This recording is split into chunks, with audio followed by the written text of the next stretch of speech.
We didn't intentionally choose to have a non-meat menu.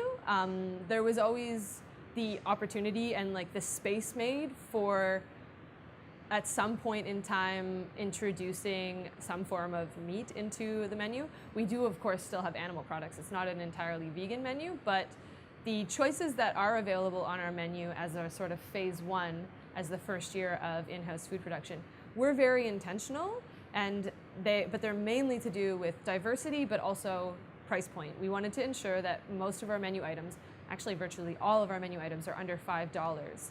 And in order to do that and still maintain our procurement policy ethics, we had to avoid meat products, because to purchase meat products that are not conventionally raised, and regardless of antibiotics or organic certification, the animals are not treated well.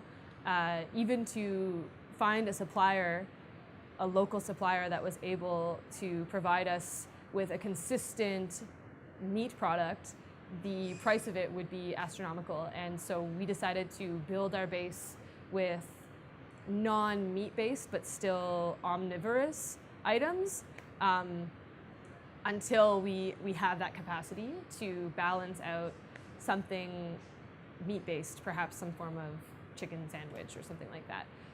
But we also wanted to make sure that all of our food is accessible as possible, because accessibility doesn't just mean affordability, it means that basically anyone could walk in and eat it.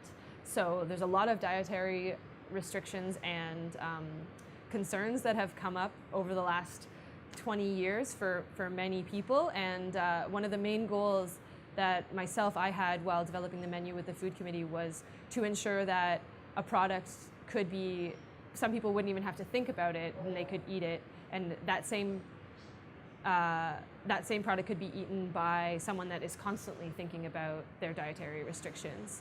So for example, the vegan brownie, most people probably don't even realize that it's vegan because it tastes so great, but other people with ethical concerns, as well as possibly just not being interested in eating any animal products, could enjoy the same thing. One of the key factors in this first year's phase one development for the menu, we wanted to ensure that we had a range of kinds of items, from breakfast savory to breakfast sweet, and then lunch type menu items, and then some personalizable menu items like our paninis that you can choose whatever you want to put on it. But we also wanted to ensure that vegetarians, meat eaters, and vegans alike could sort of mix and match whatever they wanted. So the menu was designed to have a little bit of room for seasonality as well. We have our one standard salad that if someone is a predictable kind of person, they can always go for that, and it's the greenhouse sprout salad mixed with our lentil sprouts and organic carrots.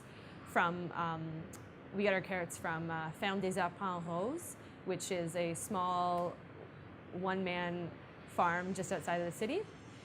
And we tried to make sure there was some